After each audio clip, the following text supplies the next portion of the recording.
Bismillahirrahmanirrahim. Assalamu alaikum, dear students. Today we will read stanza number 5. Let me start it for you. Line number 57 to 58 we will start. Make me thy lyre, even as the forest is. What if my leaves are falling like its own? Finally, here the speaker asks the west wind for something. वो क्या कहता है? He wants the wind to turn him into its lyre. लाया क्या है? लाया एक musical instrument है, string, just like a harp. कहता मुझे अपना इंस्ट्रूमेंट बना रहा musical. This image is related to the aeolian harp. ठीक है जी. अच्छा जी, अब वो क्या कहता है कि शैले हाँ यहाँ डिस्क्राइब करता है कि हिमसेल्फ एज द हार्प और लाया, that the wind will play. He will be the instrument, and the west wind will play its own music on him, just as it does in the branches of the trees in the forest. That way, it won't matter that he is metaphorically losing his leaves. Next lines. The tumult of thy mighty harmonies will take from both a deep, autumnal tone, sweet thou in sadness. अब क्या कहता है speaker? The speaker and the trees of the forest are both decaying, यानी दोनों ज़्यादा decay की तरफ हैं. The trees are losing their leaves and he has been bowed down by life. वो एजेड हो गया, तो दोनों डिके के प्रोसेस में है. But that doesn't matter. वो कहता if the wind plays both of them as instrument, they will make sweet melancholy autumnal song music. Next lines 61 to 62. Be thou spirit furious, my spirit, be thou me impetuous one. Now the speaker changes his tactics. Instead of asking the wind to play him like an instrument, he asks the wind to become him. वो कहता तुम मुझ में समा जाओ या मैं तुम बन जाऊँ. He wants the wind's furious spirit to unite with him entirely, or maybe even replace his own spirit. Next he says, drive my dead thoughts over the universe like withered leaves to quicken a new birth.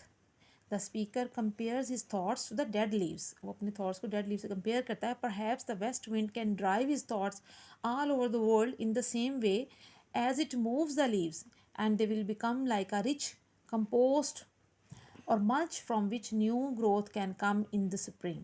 So that way, even if these thoughts are garbage, at least the garbage can fertilize something better. Next line.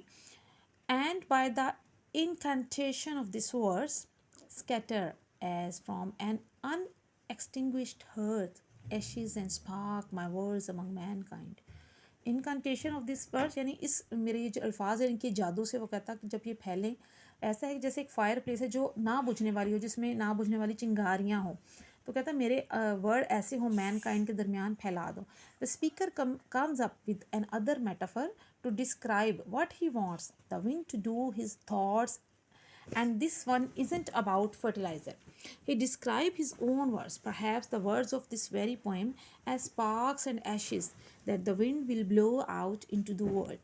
The speaker himself is the unextinguished hearth from which the sparks fly.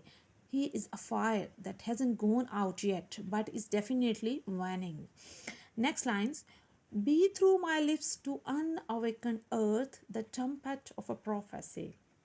The speaker returns to the metaphor of the wind playing him as an instrument, but this time he describes his mouth as a trumpet, यानी वो बाजा हो उसका मुंह, through which the wind will blow, वो बजे, its own prophecy, और अपनी जो पेशगोई करे, prediction करे. Oh wind, if winter comes, can spring be far behind? ये मोस्ट सेलिब्रेटेड लाइन्स हैं इस पोइम की. The speaker ends by asking the wind a question that seems very simple. If winter comes, can spring be far behind? The symbolic weight that is attached to the season, however, makes us realize that this is more than a question about the wheel of the year. कि यानी ज़ाहिर है जो साल का पहिया चलता है, सीजन्स का, वो बदलते हैं.